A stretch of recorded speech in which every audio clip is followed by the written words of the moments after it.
Di-deliver ka kay Jen? Ah, hindi po. Bibisita lang po ako.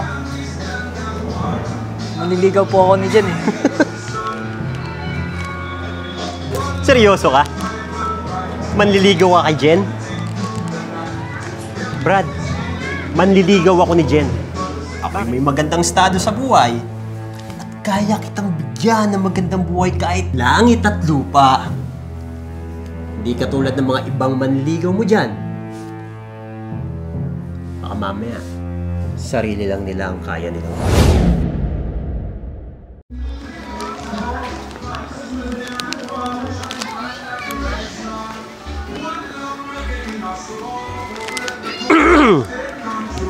boss, di-deliver ka kay Jen?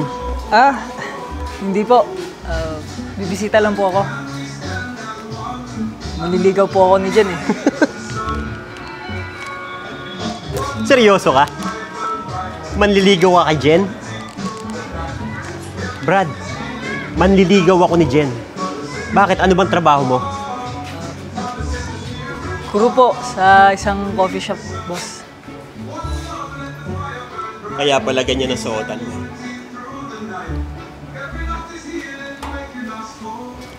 Andy, nandiyan ka pala! Good evening, Jen. Mike, nandito ka din? Pupunta ka pala? Oo naman. Manliligaw sana ako sa'yo eh. Okay lang ba? Okay naman, nandito ka na rin eh. Pasok kayong dalawa. Si Andy nga pala. Nice meeting you, bro. Nice meeting you, bro.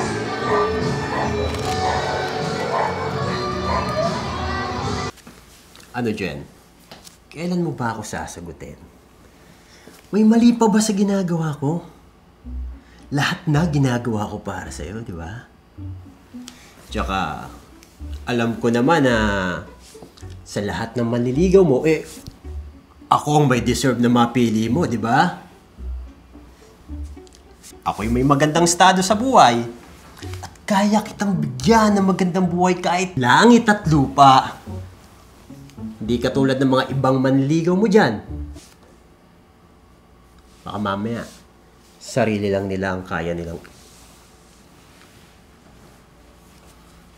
i-provide. Ako, bukod sa may negosyo na, napakadami pang pera. Hindi tayo mauubusan nun. Kasi Mike, alam mo naman na pinag-iisipan ko pa kasi. Alam mo na, yung magiging desisyon ko. Okay lang, okay lang. Okay lang yon. Willing to wait naman ako eh. Basta, wag ka lang mapunta sa ibang nanliligaw sa'yo. Okay lang yan.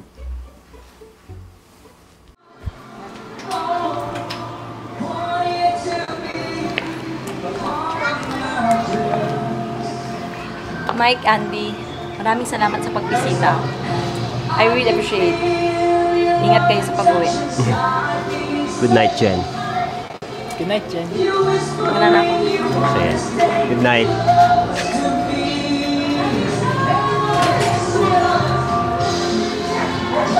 Dali, Brad. So, paano ka uwi niyan? Commute. Oo, boss. Sinasabi ko na nga ba eh. Paano pag magde-date kayo ni Jen? Saan mo siya pasasakayin? Sa jeep? Sa tricycle? O baka naman sa bus? Alam mo, Brad, kung sa akin lang, ha? Pasasakayin ko si Jen sa kotse ko mismo. Malamig. Maluwang. Hindi siya mahihirapan. Kaya kung ako sa'yo, ha? Ito itanim mo sa kukote mo. Tigilan mo na yung panliligaw mo kay Jen. Nakakahiya ka.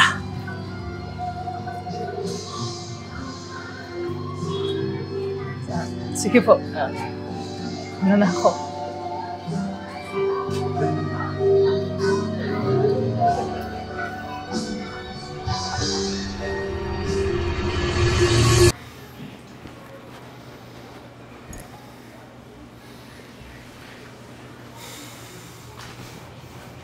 Pare. Salamat. Pare, alam ko yung problema mo. Gusto mo, panatan na natin yung isa pa nanliligaw kay Jen eh. Ano? Try natin! Wag muna pare. Baka madaan pa sa pananakot eh. Pero pag hindi talaga siya tumigil, tsaka natin banatan.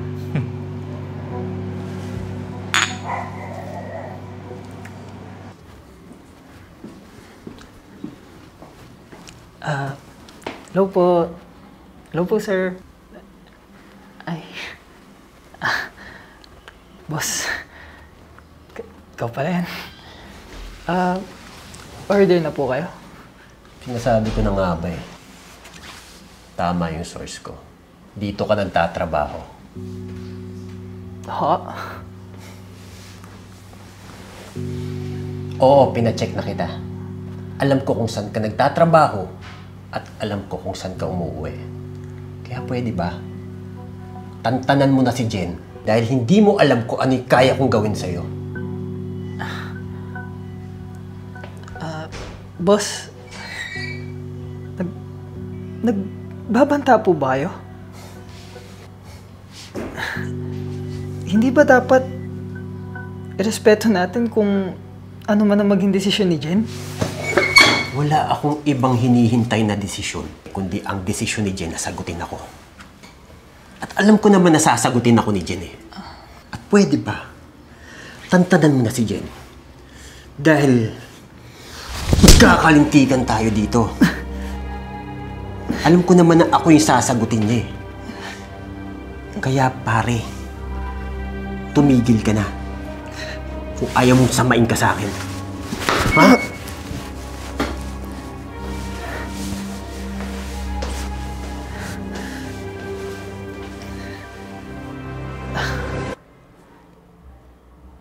Bakit kaya hindi na ako kinokontak ni Andy? Ano kayang problema? What? Ano, besh? Mismo na si Andy, no? I mean, nakakapanibago lang. Nakakapanibago o may nanalo na dyan sa puso mo? Pero in fairness, girl, kung si Andy man yung napili mo, I think pasok naman siya sa banga, besh. Kaysa naman doon sa isa mo manliligaw, besh, no? Yung Mike na napakahambog. Mayaman niya, pero hambog naman. At mukhang barambado, besh. Besh, wag na dun kay Mike, besh. Kasi baka maging future battered wife ka pa dun. What if dalawin ko kaya si Andy sa coffee shop na pinagtatrabawan niya? Uy, besh! Iba na yan, Positive talaga yan, besh. Ito na pala yung tubig mo. Thank you. Napadalaw ka. Wala lang. Gusto ko lang pumunta dito. Dito ko pa lang tatrabaho. Oo. Ang ano nga eh. Timing yun, walang 20 eh. Hindi ka na kasi pumupunta sa amin eh. Wala. Busy din kasi ako dito eh. Oh, bakit naman? Wala. Sige na, bakit nga? Wala lang.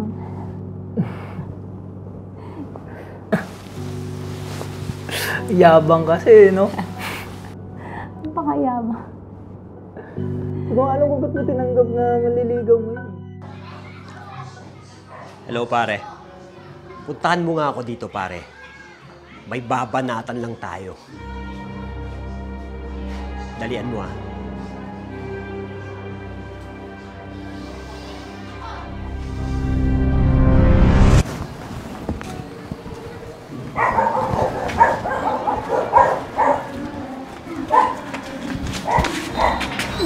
Diba sinabi ko naman sa'yo, layuan mo na si Jen?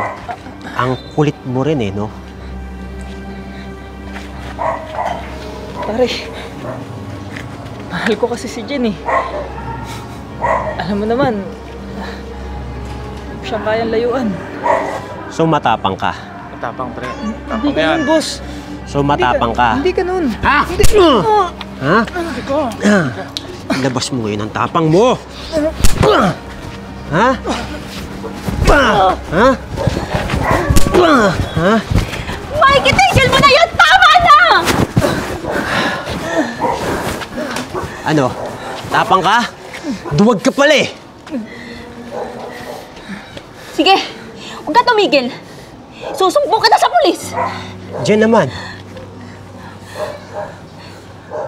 Hindi kita pipiliin dahil dyan sa ugali mo. Kalimutan mo na lang ako. Umalis ka na o sa batas ka magbabayad sa ginawa mo kay Andy. Jen, Umalis ka na. sorry naman. Nabigla lang ako. Umalis ka na, Andy. Umalis ka na. Umalis ka na, Mike. Umalis ka na.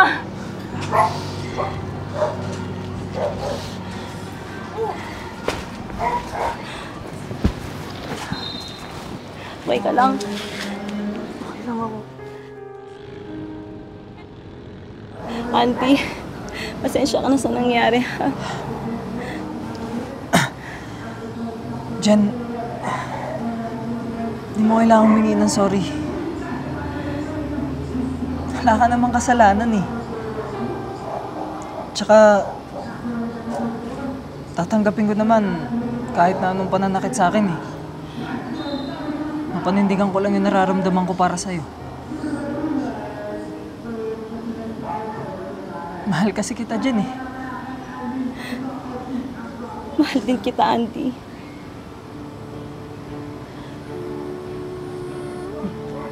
Mahal mo ako? Oo, mahal din kita.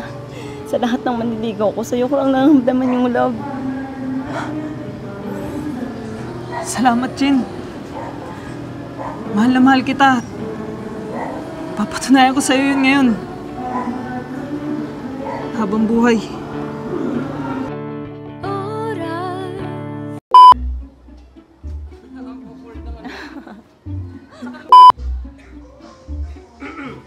Boss, maliligaw ka kay Jen?